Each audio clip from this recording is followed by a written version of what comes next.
Welcome to expert classes. आज हम लोग जानेंगे क्लास 10 का एनसीईआरटी चैप्टर नंबर 10.1 जो विड्थ से रिलेटेड है। इसमें हम लोग आज जानेंगे इसके इंट्रोडक्शन को, परिभाषा। तो आइए देखते हैं कि इंट्रोडक्शन क्या कहता है। Width circle 10 point NCERT math. Width को इंग्लिश में सर्कल बोलते हैं।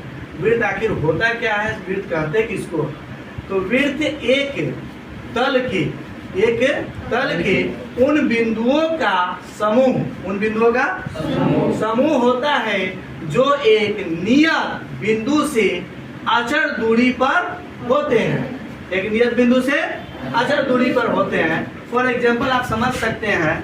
फॉर एग्जाम्पल आप जैसे मान लिया जाए ये इसको विड्थ कहा जाएगा? नहीं कहा जाएगा। विड्थ होने के लिए केंद्र का भी होना जरूरी है। विड्थ होने के लिए तो यानी कि एक नियत बिंदु से, यहाँ से इस बिंदु से प्रकाश को नचाया गया तो ये हमारा विड्थ तैयार हुआ। ये क्या तैयार हुआ बाबू? विड्थ तैयार हुआ। अब इसको विड्थ बोल सकते हैं। एक नियत देखो, यहाँ इस बिंदु से ये जो खींचा गया है इसको हम लोग क्या कहते हैं? विड्थ कहते हैं। यानी विड्थ होने के लिए केंद्र का होना जरूरी है। केंद्र का होना जरूरी है। तो यहाँ पे क्या कहा गया? विड्थ क्या है? तो विड्थ एक तल के उन बिंदुओं का समूह है। देखो कितना बिंदु से बना होगा, डॉटेड है ना, बहुत सारे बिंदुओं का समूह होता है जो एक नियत बिंदु से अचर दूरी पर, देखो कांस्टेंट दूरी पर, यहाँ से अगर दूरी लेंगे जितना ये दूरी होगा उतना ही ये होगा, उतना ही ये होगा, उतना ही ये होगा। यानी अचर दूरी पर क्या है? दूरी पर होते हैं। अचर यानी कांस्टेंट, यहाँ से सभी दूरी बराबर पे होते हैं। उसे क्या कहते हैं बाबू? विड्थ कहते हैं। क्या कहते हैं? विड्थ कहते हैं, है ना। अगला जो पॉइंट जानना है इसमें कि नियत बिंदु को, ये जो नियत बिंदु है बाबू, ये वाला, ये नियत बिंदु को विड्थ का केंद्र कहते हैं। नियत बिंदु को केंद्र कहते हैं। ये जो नियत बिंदु है ना, बिना केंद्र के विड्थ नहीं होगा। इस बिंदु को है ना, इस केंद्र बिंदु को क्या कहते हैं? केंद्र कहते हैं। इस बिंदु को नियत बिंदु है, यहाँ से सभी दूरी बराबर होगी, है ना। तो इस बिंदु को क्या कहते हैं? केंद्र कहते हैं। और इस बिंदु को क्या कहते हैं? नियत बिंदु को विड्थ का केंद्र कहते हैं। तथा अचर दूरी है ना, विड्थ की त्रिज्या कहलाती है। अचर दूरी, अब यहाँ से जो हम लोगों ने दूरी लिया, यहाँ ये त्रिज्या है बाबू, या है ना। संजीत ने कहा कि सर इधर लीजिए, तो भी ये भी दूरी आर होगा। फिर इधर क्या गया है ना, तो इधर दूरी ले, यानी कि कोई साइड में भी लेंगे, ये सभी दूरी जो होगा यहाँ से इस केंद्र ओ से सभी दूरी का होगा बराबर होगा। यहाँ से इधर ले, किधर भी ले या इधर ले, ये दूरी का होगा बराबर होगा। तो बराबर होगा, इसको हम लोग क्या कहेंगे? केंद्र से जो दूरी लेते हैं अचर दूरी, अचर से इस बिंदु से, वो क्या कहलाता है? त्रिज्या कहलाता है। क्या कहलाता है? त्रिज्या कहलाता है। तो देखिए केंद्र है, केंद्र ओ है, और यहाँ से अचर जो दूरी लिया गया है इधर, तो ये क्या कहलाता है? केंद्र ओ। केंद्र को क्या चीज से लिखते हैं? है ना, ओ से। और यहाँ से जो दूरी लिया गया यहाँ से यहाँ तक की त्रिज्या है, इस त्रिज्या को इंग्लिश में रेडियस कहते हैं। क्या कहते हैं? रेडियस कहते हैं। और रेडियस का पहला अक्षर आर है, इसलिए शॉर्ट में त्रिज्या को आर से लिखते हैं। क्या चीज से लिखते हैं? आर से लिखते हैं। परिधि, अगला परिधि का किसको कहते हैं? तो समझिएगा, विड्थ के चारों ओर की वक्र की लंबाई विड्थ की परिधि कहलाती है। जैसे यहाँ पे समझने का प्रयास कीजिएगा, है ना। अब यहाँ से केंद्र ले लिए, यहाँ से जो है ये जो पूरा दूरी है, अब यहाँ से शुरू किए और यहाँ पे फिर आ गए, पूरा जो एक चक्कर पूरा हुआ, ये क्या कहलाएगा बाबू? ये हमारा परिधि कहलाएगा। क्या कहलाएगा बाबू? परिधि कहलाएगा, है ना। तो परिधि समझ गए, एक चक्कर पूरा कर लिया, है ना, तो वो क्या कहलाएगा? परिधि कहलाएगा। तो यहाँ पे परिधि, वृत्त के चारों ओर की वक्र की लंबाई, है ना, वृत्त की क्या कहलाती है? परिधि कहलाती है। अब वृत्त की परिधि क्या होता है? 2 पाई आर। इसको पाई पढ़ते हैं बाबू, तो ये क्या हो गया? वृत्त की परिधि 2 पाई आर। जहाँ आर क्या है? तो आर त्रिज्या है। आर क्या है? क्या है? त्रिज्या है। उसी तरीके से चाप, चाप की बात करें तो वृत्त की परिधि, देखिए समझने का प्रयास कीजिएगा, वृत्त की परिधि का कोई भी भाग क्या कहलाता है? चाप कहलाता है। ऐसे समझिए, वृत्त की परिधि का कोई भी भाग क्या कहलाता है? चाप। अब यहाँ से यहाँ तक ले लिए, ये क्या हो गया? ये जो भाग देख रहे हैं, मान ले यहाँ ले लिए और यहाँ ले लिए, इसका नाम ए डाल दिए, इसका नाम बी, तो ये क्या हो गया? ए बी चाप है। आप इसको ऐसे भी बोल सकते हैं, बी से ए, तो ये भी क्या है? चाप है ना? ये भी क्या है? चाप है ना? तो ये ए भी क्या है? चाप है। तो वृत्त का कोई भी भाग, वृत्त की परिधि का कोई भी भाग क्या कहलाता है? चाप कहलाता है। इस चाप को आप कैसे लिख सकते हैं? तो ए बी, चाप ए बी, या है ना चाप बी ए भी बोल सकते हो, है ना। तो इसको या इस पे जो है ए बी पे इस तरीके से दे करके भी आप, है ना, चाप को दर्शा सकते हैं। अब चाप में भी जो, अब यहाँ पे देखिए ये दूरी कम दिखाई दे रहा है, ए बी ये जो है, तो ये कम जो दूरी कहला गया, ये क्या कहलाएगा? लघु चाप। लघु मतलब छोटा, लघु मतलब छोटा। अब बी से ए की अगर दूरी को मापे तो देखिए बी से ए की दूरी ये बड़ा दिखाई दे रहा है, तो ये क्या हो जाएगा बाबू?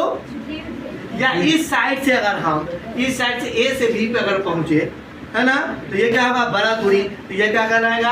है ना, दीर्घ चाप। क्या कहलाएगा? दीर्घ चाप। अब है अगला जीवा। क्या है बाबू? जीवा। तो जीवा क्या होता है कि एक रेखाखंड, एक हाँ जो वृत्त पर, किस पे? तो देखो एक रेखाखंड होना चाहिए, एक वृत्त है, इस पे अगर एक रेखा खींच दिए, ध्यान से देखिए, है ना, अगर यहाँ से एक रेखा खींच दिए तो ये क्या हो गया? जीवा हो गया। ये क्या हो गया बाबू? जीवा। इसका नाम ए और बी डाल सकते हैं। या यहीं पे अगर एक रेखा ले लिए, ये भी क्या है बाबू? जीवा है। ये भी क्या है बाबू? या यही एक रेखा ले लिए, ये भी क्या है बाबू? जीवा। ये क्या है? वृत्त पे, है ना, एक रेखाखंड जो खींचते हैं, है ना, वो क्या होता है? जीवा होता है। क्या होता है? जीवा होता है। तो वही एक रेखाखंड जो वृत्त पर स्थित किन्हीं दो बिंदुओं को मिलाने पर बनता है एक जीवा, वृत्त को दो वृत्त खंडों में विभाजित करता है। अब देखिए यहाँ पे, है ना, ये वृत्त है, ये वृत्त का केंद्र है। अब इसको अगर यहाँ से हम एक रेखाखंड खींचे तो क्या होगा? दो भाग में वृत्त बच गया। एक भाग इधर वाला बड़ा दिखाई दे रहा है, एक भाग इधर वाला, दो भाग में कट गया कि नहीं कट गया? तो दो भाग में क्या करता है ना, एक जीवा वृत्त को कितने वृत्त खंडों में विभाजित करता है? तो दो, है ना। दो नहीं, इससे आगे भी हो सकता है। अगर हम यहाँ पर चले, ये भी हो सकता है ना। तो क्या भाग हो गया? एक भाग बड़ा वाला, ये भाग, और भी भाग में हो सकता है। तो यहाँ क्या बताया गया कि दो बिंदुओं को मिलाने पर बनता है एक जीवा वृत्त को दो वृत्त खंडों में विभाजित करती है। अगला है वृत्तखंड। वृत्तखंड किसको कहते हैं? एक क्षेत्र होता है। वृत्तखंड क्या है? एक क्षेत्र जो वृत्त की एक जीवा और एक चाप से घिरा होता है। एक जीवा और एक चाप से घिरा होता है। आप यहाँ पे ध्यान से देखिए, ये हमारा वृत्त है, ये हमारा क्या बाबू? वृत्त है। तो क्या बताया गया कि एक क्षेत्र होता है जो वृत्त की एक जीवा और एक चाप से घिरा होता है। तो आप देखिए, है ना, ये क्या हो गया बाबू? यहाँ से ले लिए, तो ये हो गया हमारा जीवा। क्या चीज हो गया? जीवा।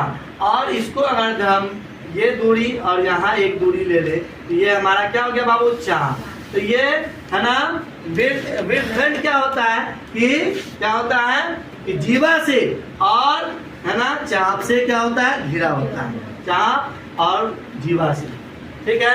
अब है यहाँ पे बहुत इंपॉर्टेंट पॉइंट कि एक वृत्त में अनगिनत है। अब सवाल आएगा, क्वेश्चन आएगा आपको सोल्यूशन करते समय, इस एक्सरसाइज को बनाते समय, कि एक वृत्त में कितनी जीवाएं खींची जा सकती हैं। तो एक वृत्त में देखो अनगिनत जीवाएं खींची जा सकती। कैसे? ऐसे देखिए बाबू, इधर से भी खींच सकते हैं, इधर से भी खींच सकते हैं, इधर से भी खींच सकते हैं, खींच सकते हैं ना। तो यानी अनगिनत जीवाएं खींची जा सकती है। एक वृत्त पर अनगिनत जीवाएं खींची जा सकती है। बहुत इंपॉर्टेंट पॉइंट ऑब्जेक्टिव में आता है बाबू, ध्यान से। अगला दूसरा पॉइंट है, बहुत इंपॉर्टेंट पॉइंट, एक वृत्त को दो बिंदुओं से एक और केवल एक जीवा खींची जा सकती है।